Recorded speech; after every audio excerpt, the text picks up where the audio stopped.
This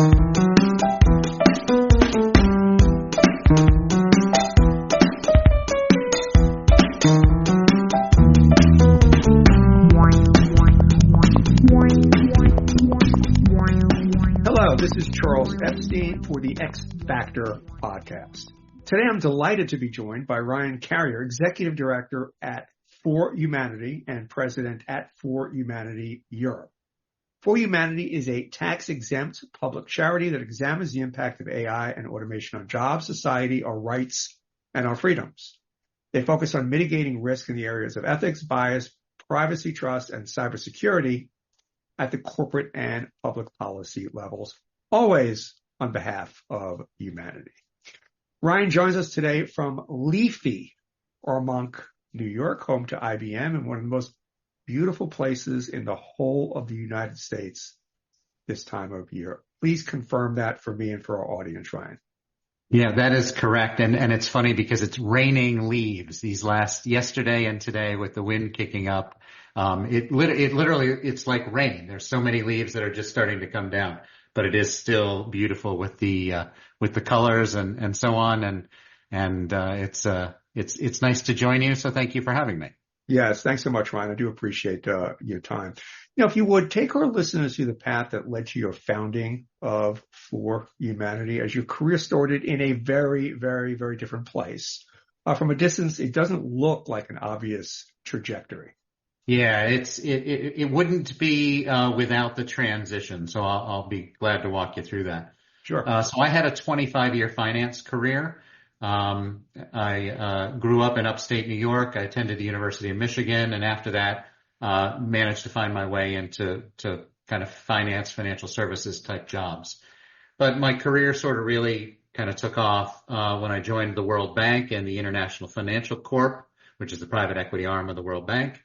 And I joined a group called the Emerging Markets Database, and I was the sort of the global representative. And I took that job in late 1997. And that turned into, that group was then acquired by Standard & Poor's, and I joined the index business of the S&P 500 and still had basically this global role. And I traveled like crazy, 4.5 million air miles from 1998 to 2005. And so built my career that way. That turned into running a trading desk for a Wall Street bank, an Australian global investment bank called Macquarie. And I did that up until 2009. And then the financial crisis hit. Our division was shut. The whole division was shut down for the time. And so I transitioned that role and that experience into starting my own hedge fund. And I did so with two partners. And in building that hedge fund, it was a quantitative hedge fund. We built artificial intelligence. And so now you'll start to see the thread to where we get to today. But we built artificial intelligence to help us manage money.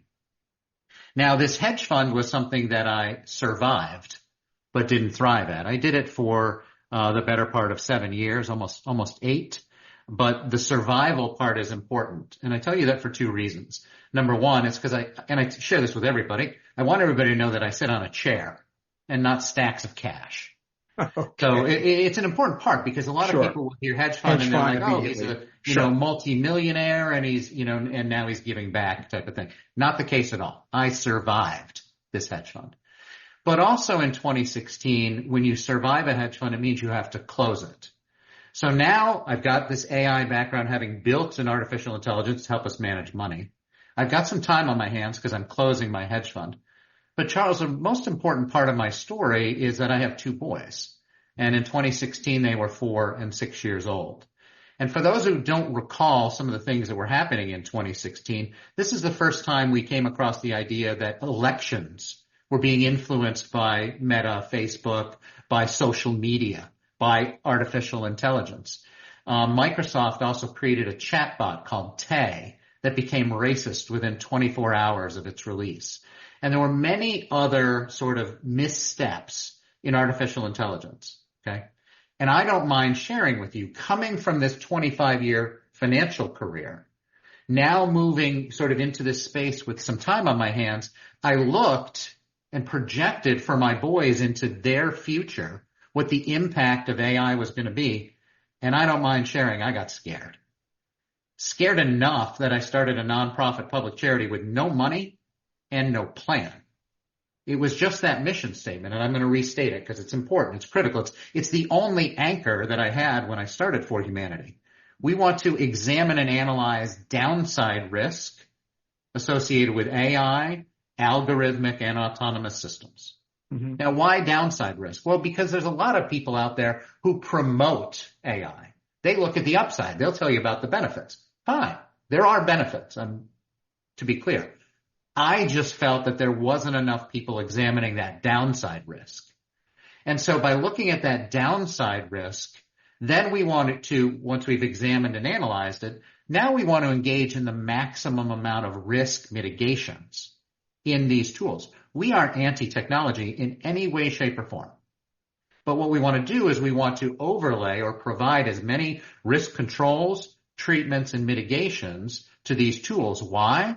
Because if we maximize the risk control from these tools, we also maximize the benefit of these tools for humanity. And that's where the overly ambitious name of the organization came from, is thinking through that missional statement to essentially reach the conclusion of how can we make these tools best operate for humanity.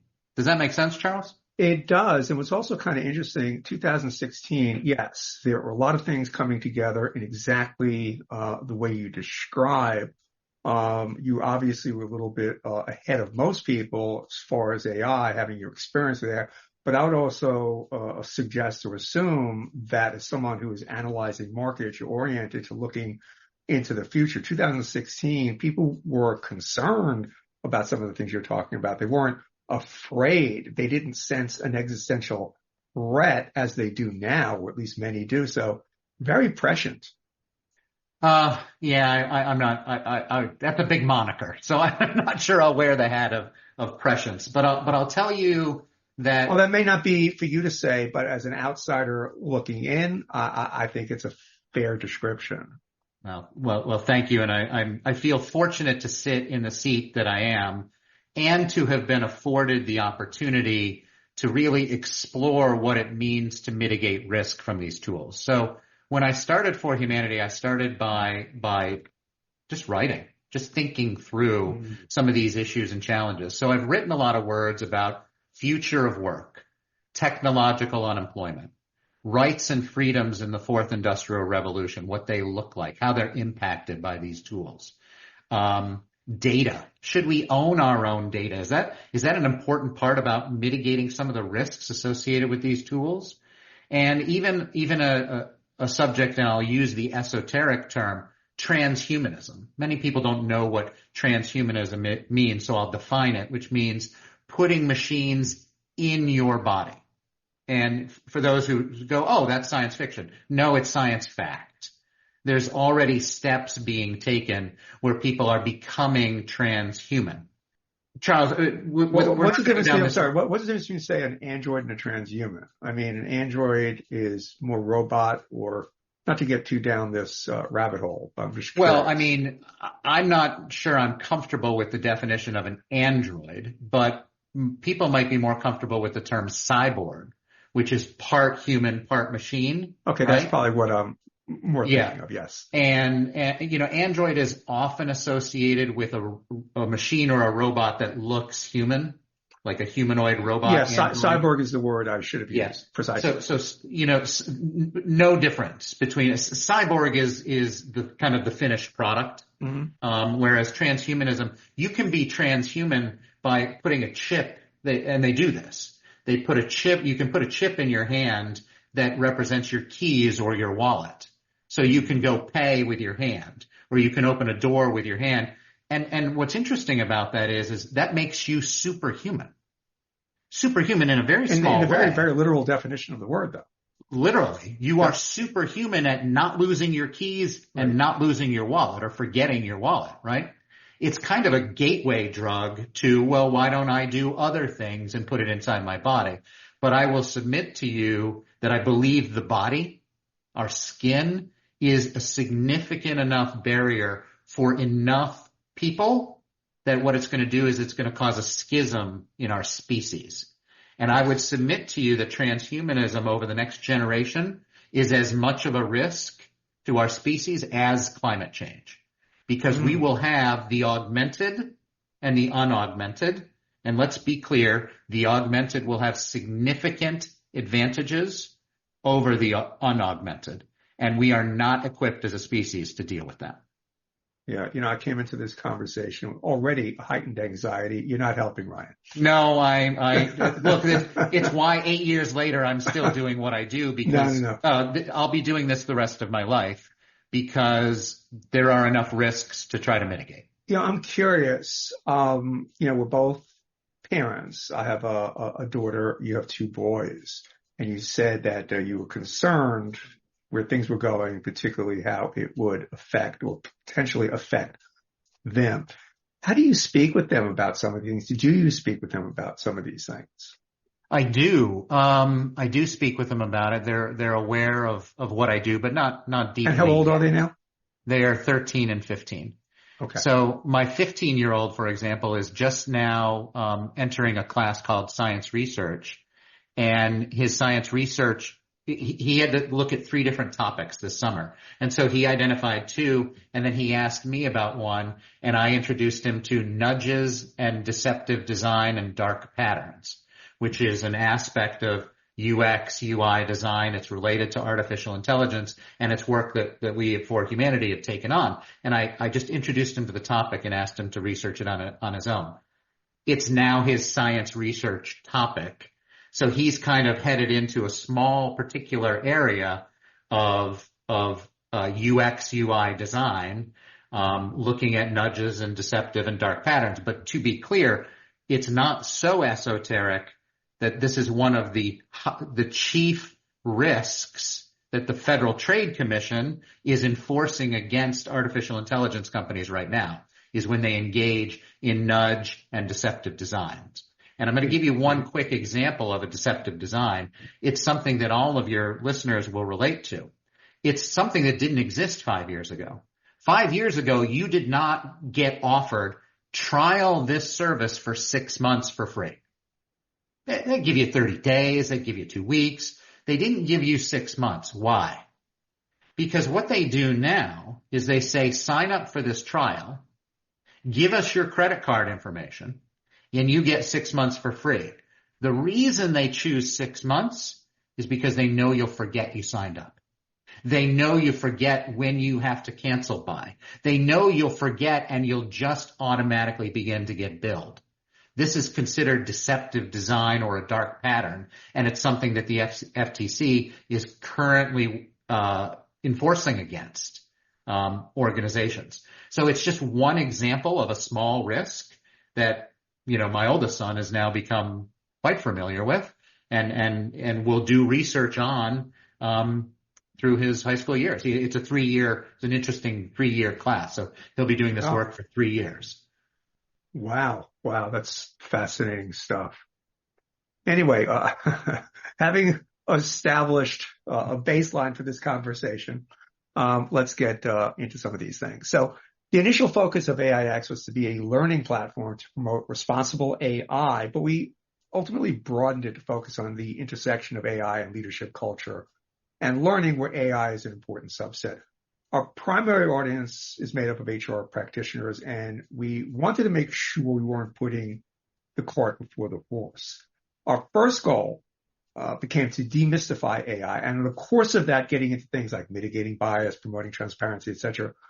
When you speak with companies about your work, I assume HR is not your primary focus, but where are they with respect to their understanding of the general risks of AI when you do speak with HR or anybody in senior leadership positions in organizations today?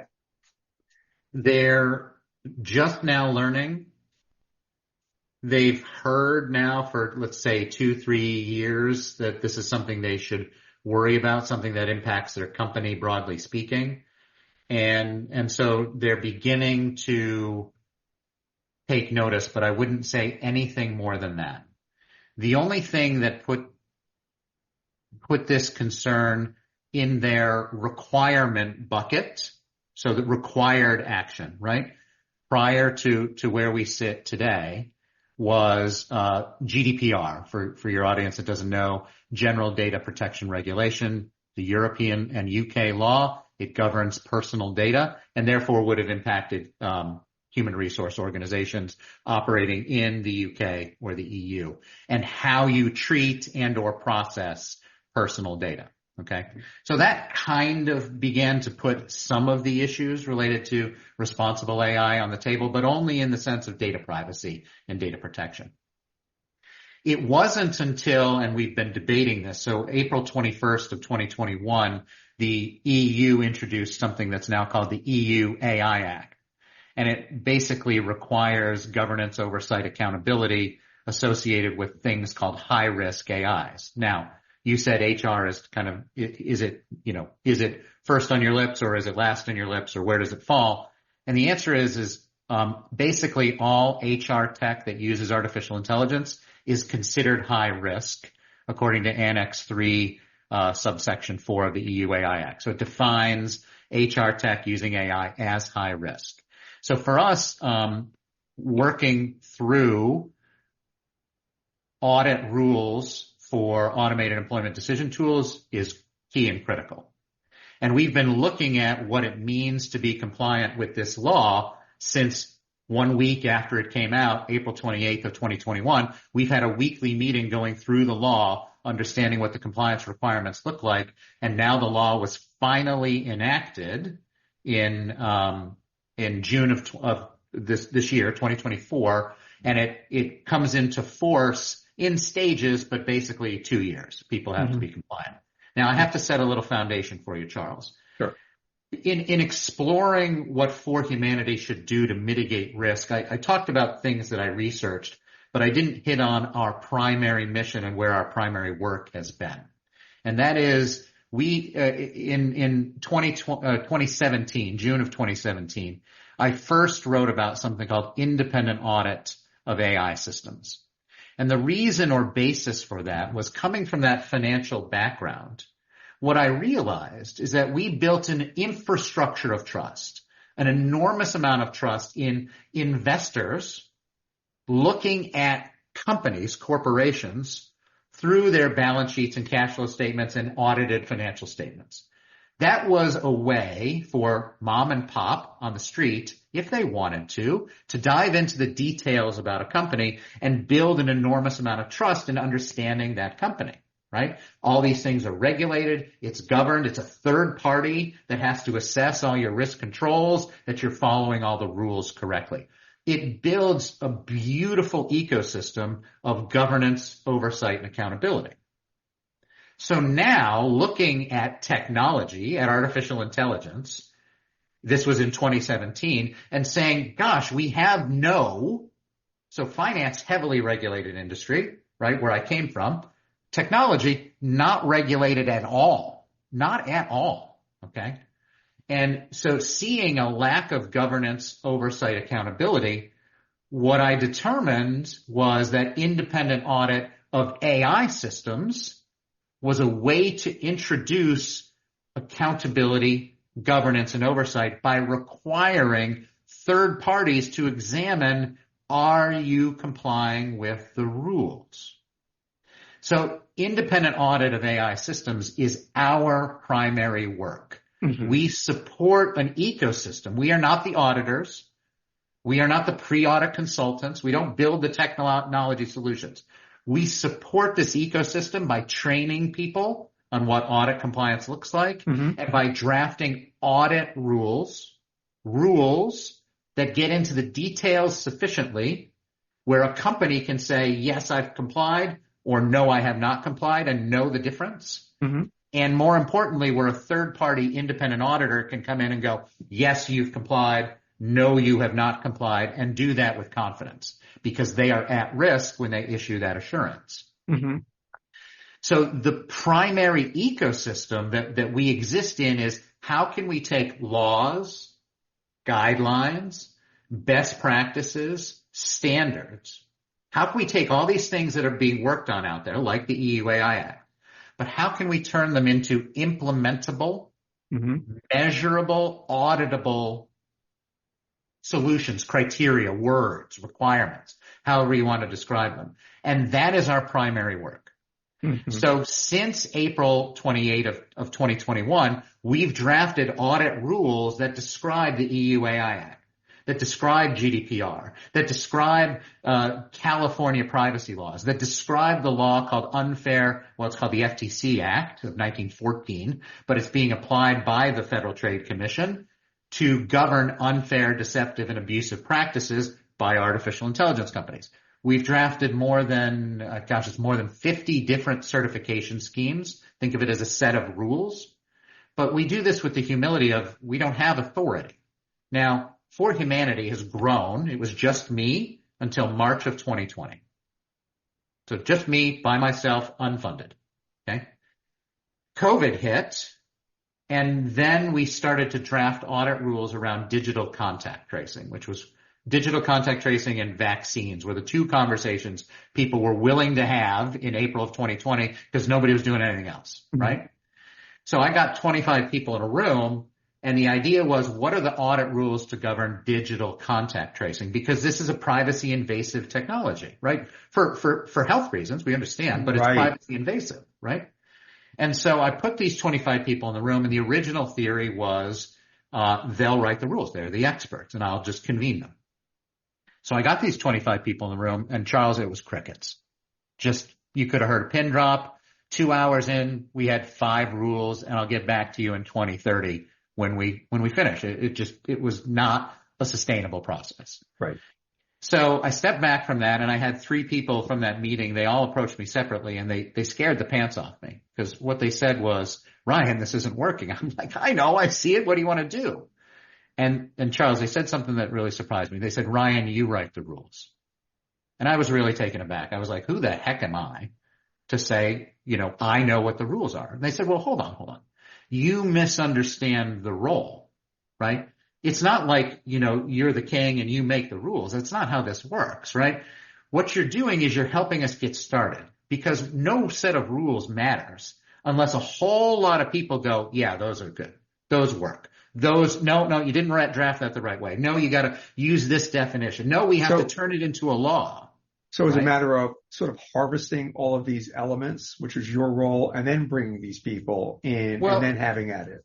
Yeah, and it's a simple problem of a lot of people struggle with a blank whiteboard, right? Like, what do I put on? And these people knew I had done my homework on digital contact tracing.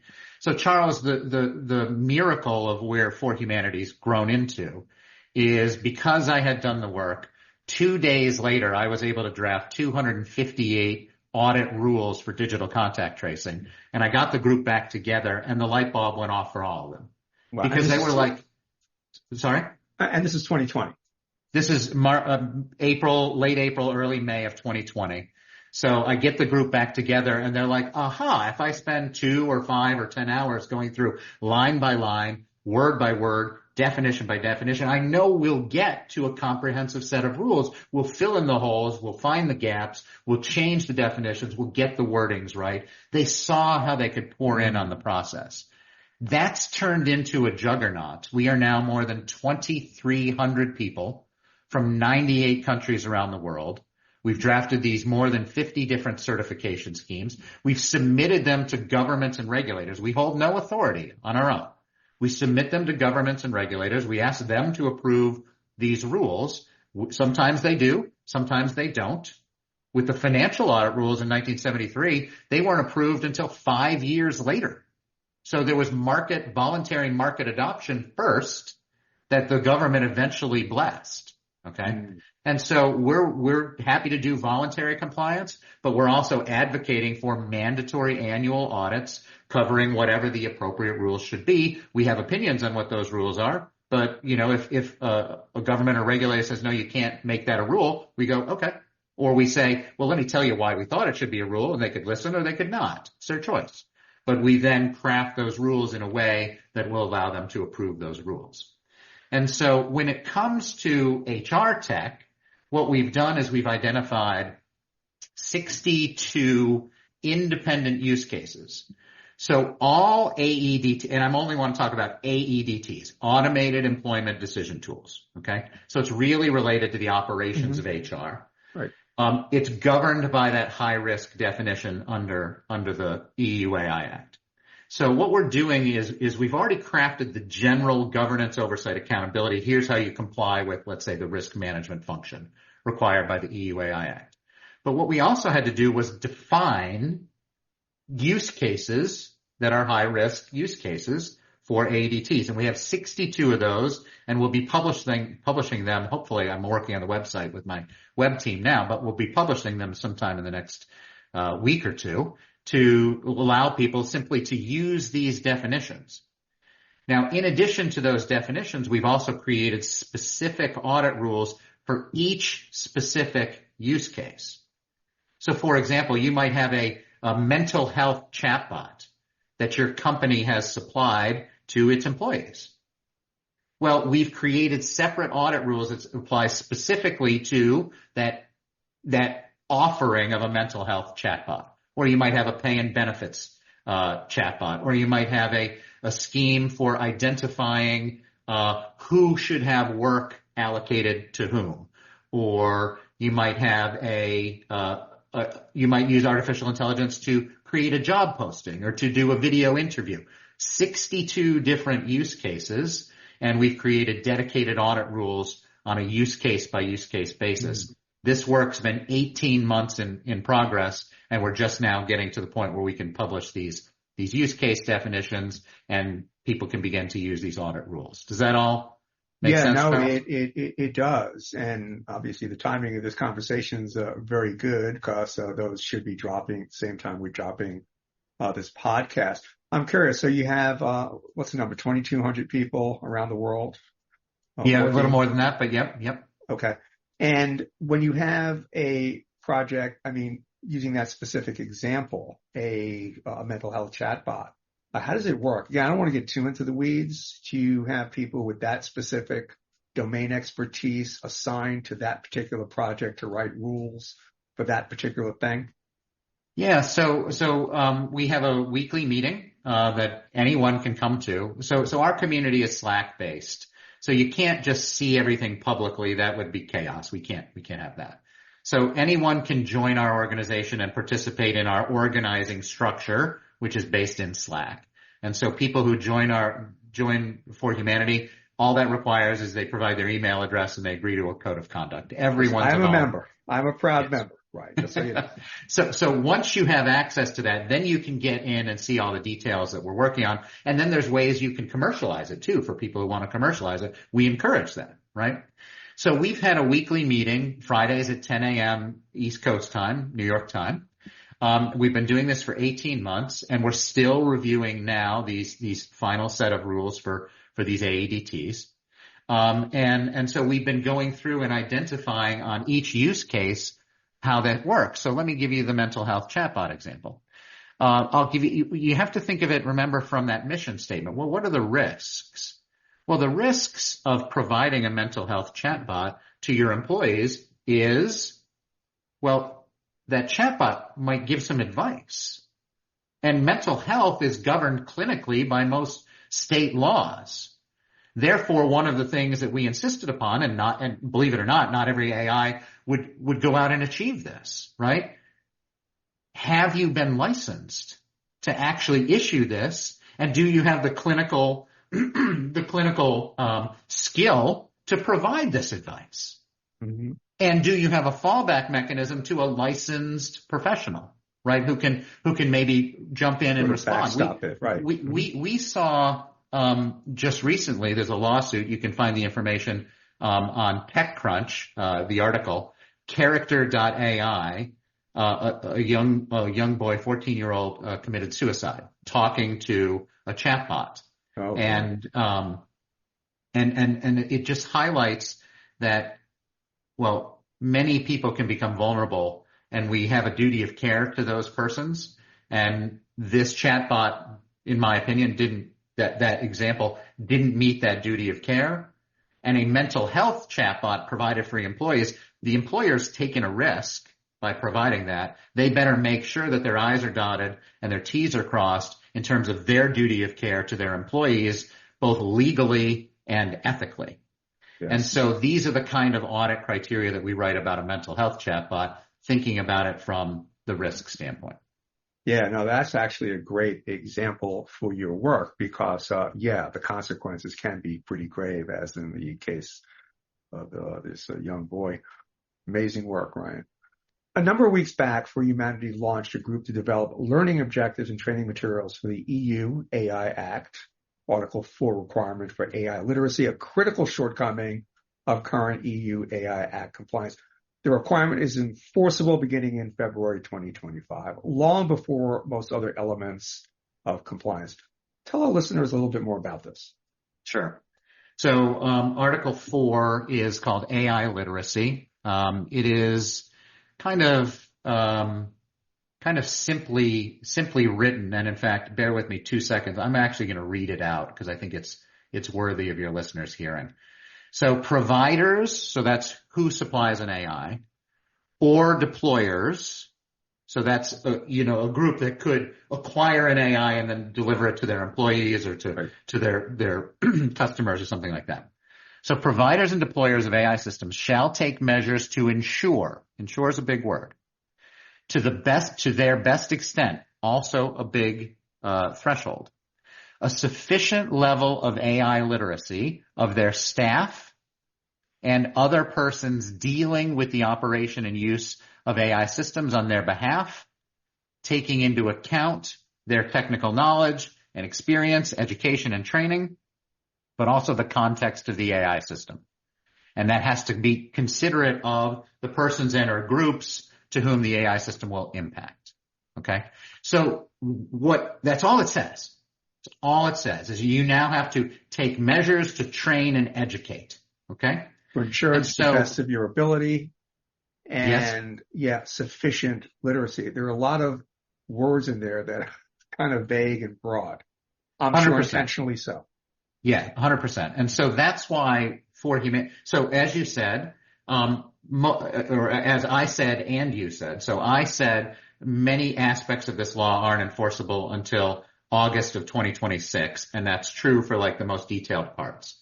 But for this part, this requirement begins to be enforced as of February of next year, 4 or 5 months away, depending on, kind of how you count it, right? And when the podcast drops and so on. So, this is a pressing requirement, which is why ForHumanity established this group to basically say, look, we need to help people. And so what we are essentially trying to do is create, we call them learning objectives. It's what needs to be taught. What do those employees need to hear and understand to meet this obligation? Well, so we're doing, So, which begs the question, what exactly is sufficient AI literacy? What are the components of it? Is it just something, sort of Potter Stewart's definition of pornography? I know it when I see it, or can this be quantified? Well, it can't be quantified as in like 1 is not enough and 2 is. Like, we have 2 now instead of 1. Like, it's not quantifiable in that sense. But what we've done is we've put together a crowd, a team that meets every Wednesday at 11 a.m. New York time. And we are trying to figure out what sufficient looks like. Now, we've identified 4 unique persona because we think there's 4 different groups that need to be taught in the context of their technical knowledge, their experience, their education, their training, and who they are vis-a-vis the system. The first persona is the impacted, those who use the tool. We assume no knowledge on their part. Now, there's plenty of people in the world who know something about AI, so, they would be above this level, but we recognize that the goal and intent of this law is to educate a lot more people a lot more broadly. Mm-hmm. So we assume basically no knowledge, and we're going to teach to a very basic level. And so as we establish those things, I'll give you another example. It's even defining artificial intelligence, right? And the law defines artificial intelligence in a certain way that's very technical, and I'm not going to read it to you right now. So one of the things that we've determined is we need a simpler way to explain it. And so our definition is a digital tool that's designed to replace or assist human decision making. And that's it. The legal definition is far more technical. Okay. But in defining it this way, we think that moms and pops who might be exposed to this learning will be able to understand it. Mm-hmm. And that's kind of a key part of it. Then we want to talk about like benefits of these tools. We want to talk about risks of using these tools. We want to talk about how you engage with the system. And then what the law requires is what's the context that you're about to use the system in? Are you about to use it because you're about to apply for a loan to buy a home? Or are you about to use it because you're, and this isn't a high risk AI, but because your Netflix is recommending, you've watched 3 science fiction movies in a row and your Netflix is now only recommending science fiction movies and your wife is sitting down to watch with you and she's like, I'm not watching another science fiction movie. How do we change the algorithm, right? How do we change what's being recommended to us? And actually there are growing requirements to allow this kind of change because Netflix is a wonderful example because algorithms can get stuck or they can get things wrong or they can get you to a place where you're actually not given choice anymore. Mm. And a lot of, about being part of Netflix is about having choice of the movies you want to watch. Sure. So what we're trying to do with that first persona is we don't think that mom and pop about to apply for a loan who needs to be educated on this AI tool they're about to engage with could stand much more than 5 minutes of education. Mm-hmm. We will give them the opportunity to learn more, but we need to speak to them in kind of a 5-minute interval to say, here's what you're about to engage with: risks, benefits, definition, what's the tool do, right? We don't get much more. So it's not just what they need to know, but how they typically are going to be consuming this. In this particular case, because every company that has a high-risk AI has a duty to educate on AI literacy. Mm-hmm. Now, the next persona 2, is about the employees. All the employees. And again, even if you're at a place like Google, not all of the employees know artificial intelligence. They just don't. Okay? So we again assume very low level of knowledge. But when you're training your employees, you might have to train on many different AIs that are all part of your company, right? So we can do the definitions, we can do the risks and the benefits, okay? But now we also have to create ways to get a hold of the resources, get a hold of the contract, get a hold of the terms and conditions, get a hold of the details, learn more. Learn more. If you're Google, you might have hundreds of AIs. Well, how do I learn more about this one, and this one? Because I'm in the call center and I get questions about them, right? So now you've got AI literacy, meeting the requirements under Article 4 for, huge companies all the way down to one, a company that has one AI. Mm-hmm. Persona 3 are the people who work in the system. Now, one of the reasons that work with the AI system that's high risk, one of the reasons that AI literacy is being raised as a requirement is because the people who design and develop these are not always aware of the risks and potential harms. They're also maybe not aware of best practices. And so for persona 3, you're going to spend less time defining AI because they already understand, right? They already have the context, the technical expertise. Mm-hmm. And now you're going to focus on more risks, benefits, best practices, requirements under the law. Okay. And then the fourth persona is AI masters. And by the way, that persona 3, we actually assign top management and oversight bodies. The CEO and the board of directors has to go through this learning as well. They are not exempted in the law from gaining AI literacy. Okay. I see. And would they be considered persona 3s? For us, it's going to be persona 3. Now, nothing precludes them. See, one of the things that we think about personas 1 and 2 is even for these next 2 personas 3 and 4, we may require them to take module 1 that first 5 minutes. You should be aware, just, Mr. or Mrs. CEO, you should be aware of how we're talking about our AI to, users. Sure. Yeah, probably. So going through that 5-minute module, kind of no big deal. Going through that in persona 2, how are we training our employees? Probably good for you to be aware. Now, you may never have to take it again, but maybe good to be aware of at one time. Whereas Persona 3, now we're training in a more technical way. And here, this is going to have to be updated more around best practices, standards development, law changes, and so on. Persona 4 is AI masters. These are the people who designed and developed these tools. And we recognize that they may very well be aware of the benefits, for example. We need to really focus on risks and risk mitigation, risk control, risk treatment.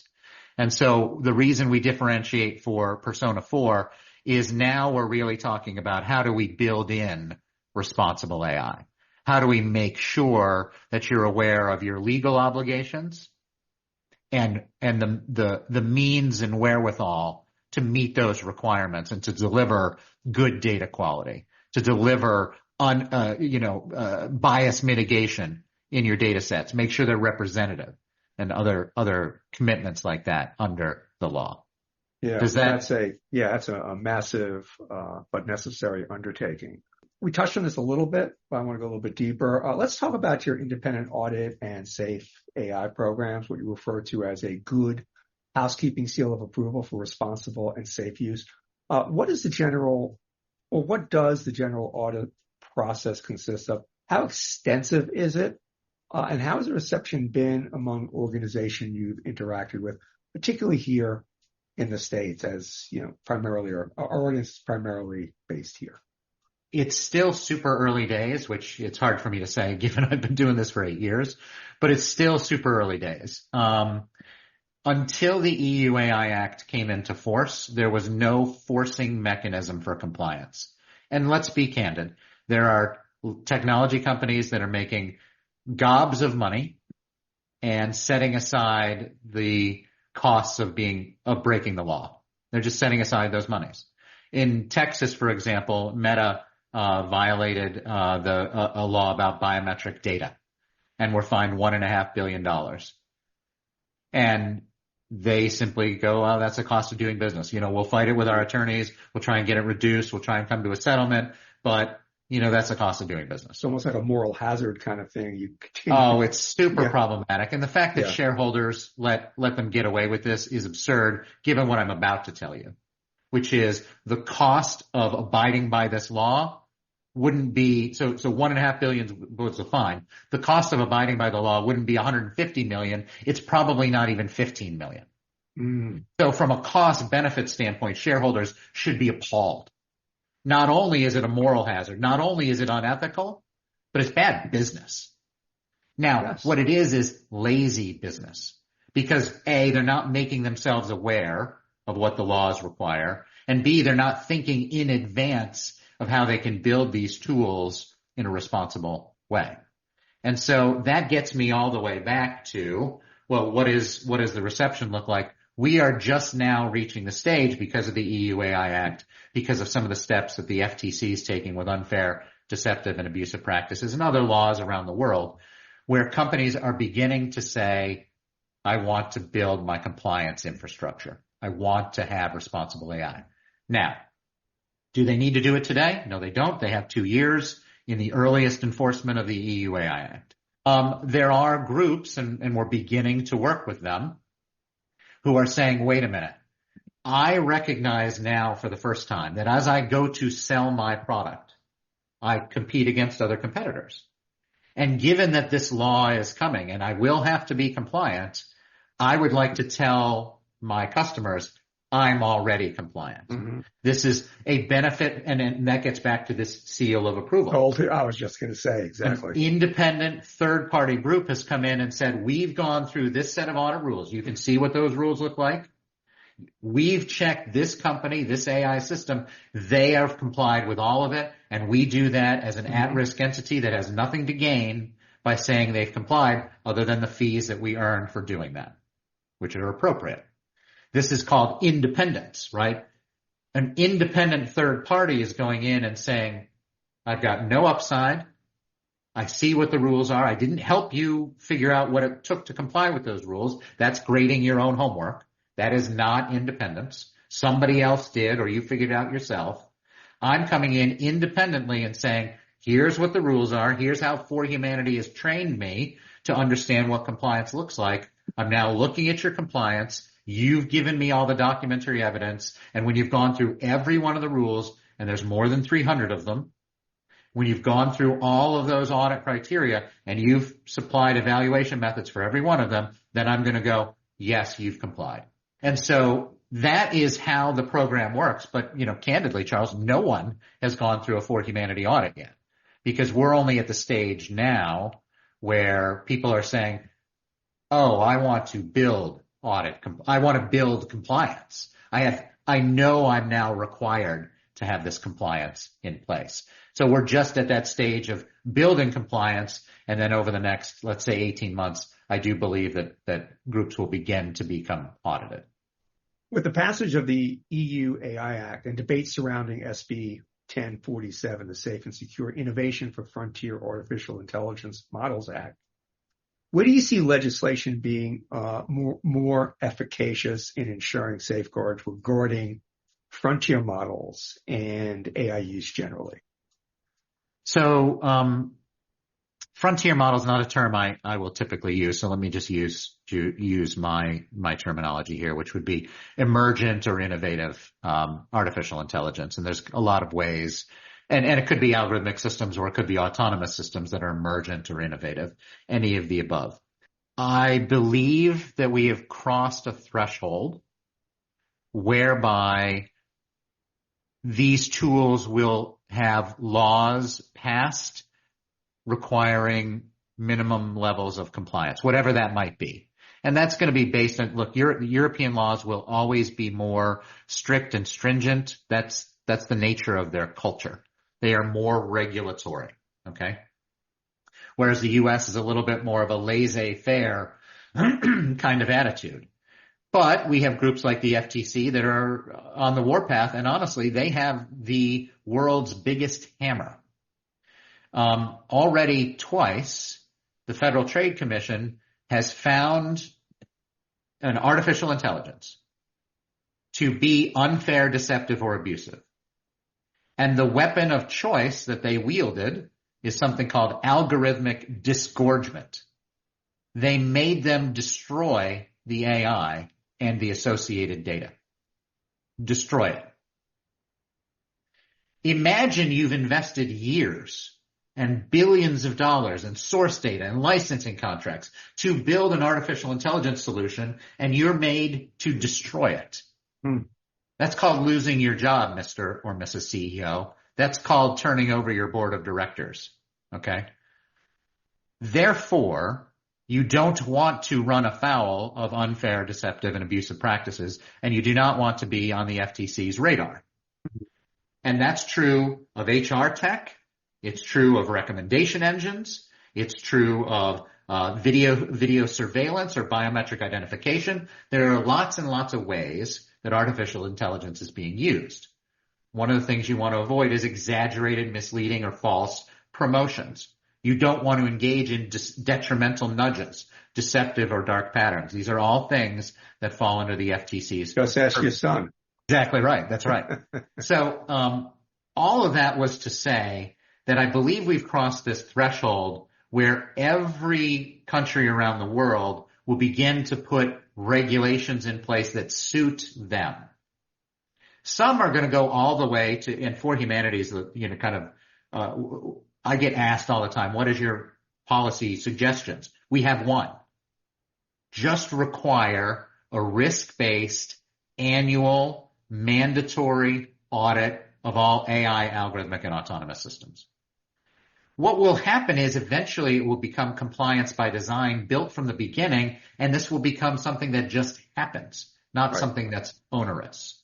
Right. Now, different jurisdictions are going to put in different rules about data quality, about privacy, about ethical operations, about trust, about cybersecurity. I could go on and on and on. Okay. So, but what I do believe is that every jurisdiction will put some sort of regulatory oversight on these tools. In the case of the United States, ForHumanity is a part of the U.S. AI Safety Institute, which is operated by NIST. And what I can tell you is that that body is beginning to collaborate with 10 other international AI safety institutes in other countries. And so trying to harmonize and help make easier compliance with kind of a minimum baseline of what safety means. So all that, Charles, was to say that I think there's an inevitable wave of regulation. I don't care to comment on how deeply that will go, but I know that there will be kind of minimum standards, and ForHumanity is here to support all of that and to support the independent assurance that groups have complied with whatever the rules are on a country by country by country basis. Last question. Anybody listening closely will pretty much be able to anticipate your answer, but I'm going to ask you this anyway. It probably brings all these threads together. What are some of the things that keep you up at night? I am just going to keep this on record. I'm going to go away and come back in a half hour, and I'm pretty sure you're going to be still talking. I definitely could, and I would start by looking at lots of harms. I gave you an example already, right? There's a young boy. He's talking to a chatbot. Yes. He gets a suicidal thought, and the chatbot probably, it's going to be settled by lawsuit. I'm pretty sure they're going to lose. That chatbot did not engage in a sufficient duty of care for a child who's a vulnerable person and one who's having suicidal thoughts, which also makes them vulnerable. Okay. So the way that we deploy these tools, let me start by saying technology is an autocracy, and that's the scariest part. Any person in their garage can create the next AI tool. And unfortunately, we are a society that loves our new technologies. So if it makes things easier, efficient, if it's cool, if it generates pretty pictures, if it lets me write an email faster, we love it, right? If it lets me use my mobile phone without and type an email, type a text just with my voice, we love it. And so when you have an autocracy creating whatever the next cool thing is, we have no ability to look at unintended consequences. And I'll give you an example of this moral hazard. Gene editing. The entire world has agreed that we should not gene edit humans. The entire world. When does the entire world agree on something? The answer is never, okay? Yet the entire world agreed that we shouldn't gene edit humans. Yet a researcher at Rice University in Texas and 2 in China, and originally we thought they only gene edited one fetus, but they gene edited multiple fetus. By the way, I don't want to be pedantic here, but when we talk about gene editing, are we talking about cloning, or are we talking about editing genes so we can get out in front of sickle cell We're talking anemia? about editing actual DNA that would be replicated throughout the body. So, for example, maybe the gene had a Down syndrome protein associated with it, and removing that, which a lot of people would go, wow, isn't that amazing? We've eliminated Down syndrome, right? Maybe. Or maybe there's unintended consequences associated with that we have no idea what the ramifications are because we're messing with, life. Okay? The point is, these 3 people did it and didn't ask anybody. And the world didn't have a say. And now these children have been born. And quite honestly, it'll probably go really well. And so what does that do? That says, yeah, we should do some more gene editing because people get more and more comfortable with it without necessarily thinking about those consequences. Now, I can get a lot more specific than the autocracy of technology. Okay. Whether we're talking about bias. One of the things that we do when we pull all this data into all these tools is that we create, we can exacerbate existing bias in the marketplace. Whether that's for protected categories, racial minorities, men versus women, young versus old, we can exacerbate bias. Or we might be able to mitigate more bias because it's maybe more measurable. There are benefits, pros and cons to all these things. That's why ForHumanity isn't about prohibiting a bunch of things. Okay. What we do, and I'm going to give you an example of something that we find quite distasteful, and it's in some HR tech, which is emotional recognition. So there are systems out there that would discern what my emotion is. And they would do this in an interview process, perhaps trying to assess whether I'm telling the truth or lying. And there's HR tech that already does this. This is very risky technology. Number one, and I'm twitching my mouth, maybe I have a facial tic. Maybe I'm a person with a disability.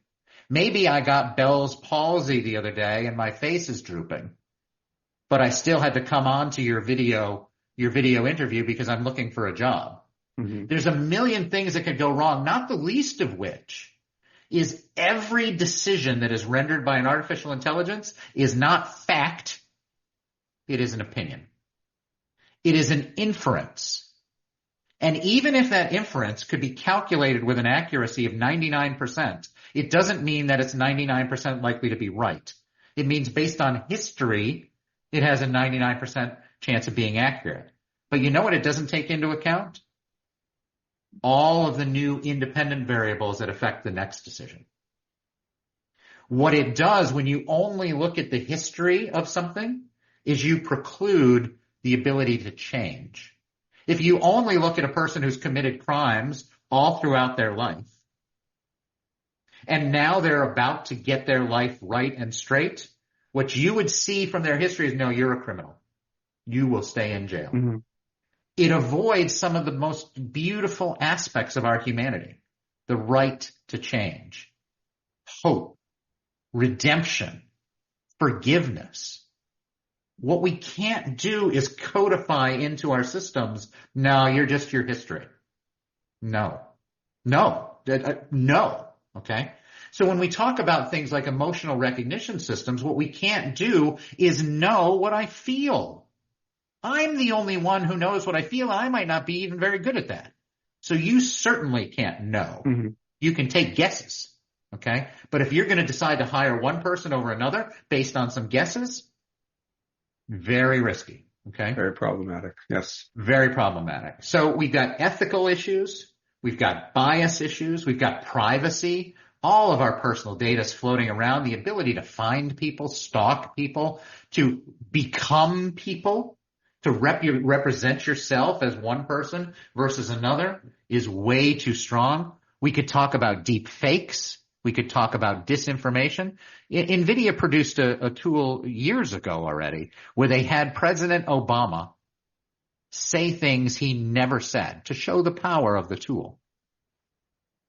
Now, they had him say pretty absurd things, but what if they had him say things that were just a little bit off, that were supportive of somebody's agenda? Absolutely. Plausible, believable, or panic-inducing and, well, I'll benefit from this quick reaction, right?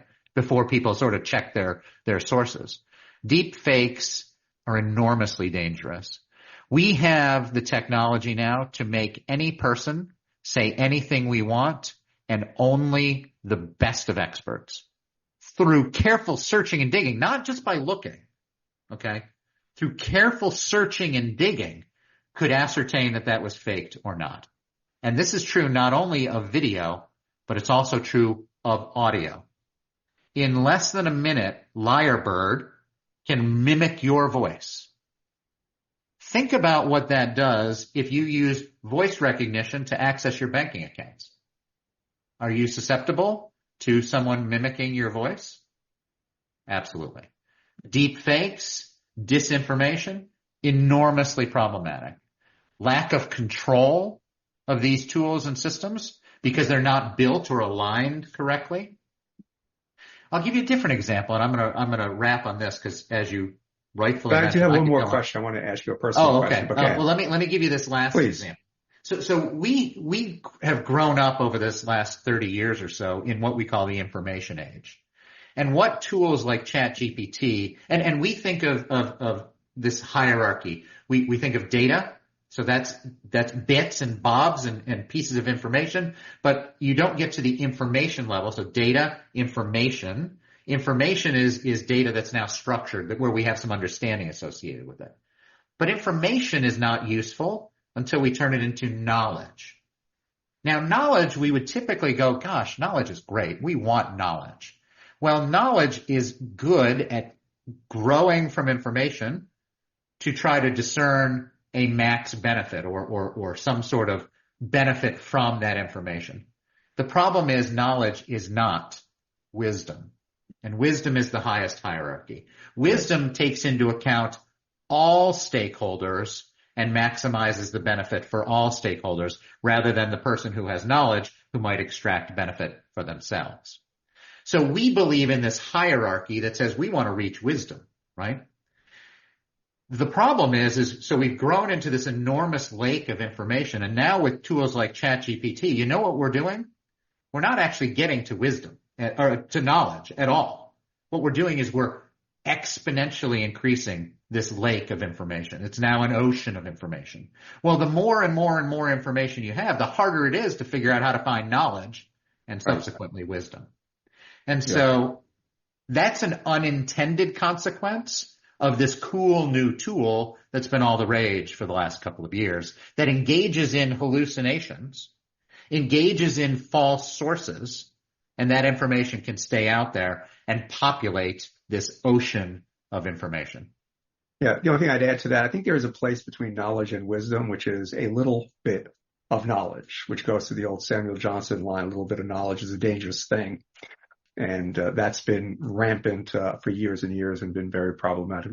The personal question I want to ask you is this. I once asked a criminal defense attorney, I said, you know, David, you represent people who did something in the very worst moment of their life, and now they're paying for it. There are occasional victories, but you could never declare victory. You know, how do you maintain your sanity? It's just an ongoing slog. So I'd ask the same of you, because with all these things that quote unquote are keeping you up at night, there's no point at which you could plant your flag and declare victory.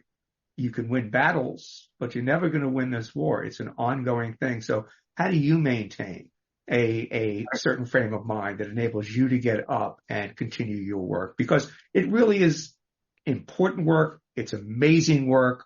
For a long time, it was very lonely work, right? So how do you do that? And it's still largely unfunded. I mostly do this pro bono.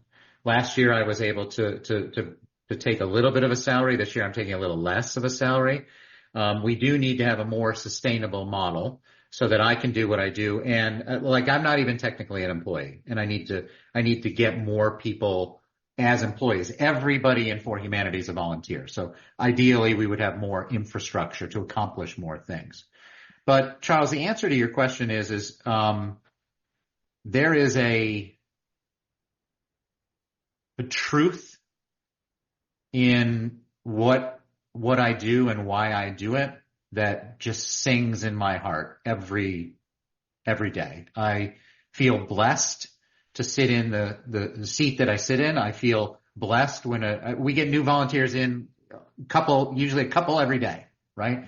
And just to talk to them and to know why they've come and how they'd like to help and how they'd get involved, it makes you excited to be a part of the species. It makes you excited to see people who just want the chance to make a difference or to have their voice heard, and to enable and empower that. It makes it easy to get up in the morning. It makes it super easy to get up and honestly stay up very late at night too. Good.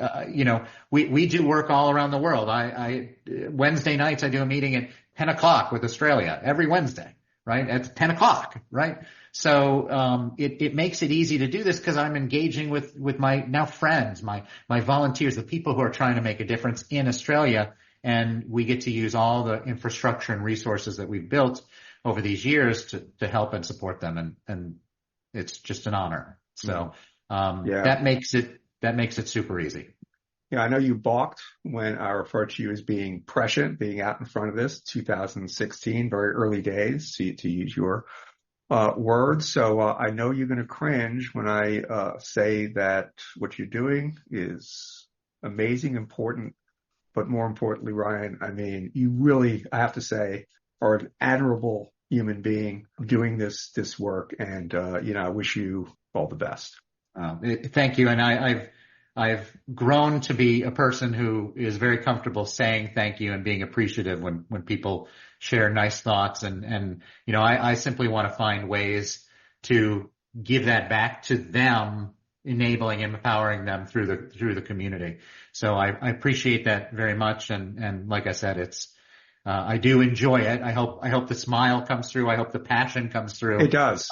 When I talk. So it does. And I'm glad I asked that last question. I was very encouraged to hear that, you have a very, very positive, upbeat approach to all this, because again, a lesser human being could be dragged down. It could be incredibly frustrating because again, at no time do you really plant that flag. You win a battle, but next day you wake up, it's another battle and another 3 battles, etc. Ryan, thanks so much for spending this time. I appreciate it. And I'm sure our listeners deeply appreciate everything you've had to say and all the work you're doing. My pleasure, Charles. Thank you for having me on. And I look forward to our next conversation. For sure. Today, I was joined by Ryan Carrier, Executive Director at ForHumanity, President at ForHumanity Europe. ForHumanity is a tax-exempt public charity that examines the impact of AI and automation on jobs, society, our rights, and our freedoms. They focus on mitigating risk in the areas of ethics, bias, privacy, trust, and cybersecurity at the corporate and policy levels, always on behalf of humanity. Ryan spoke to us today from Ultra Leafy, Armonk, New York. This is Charles Epstein from the X Factor podcast. Thanks for listening.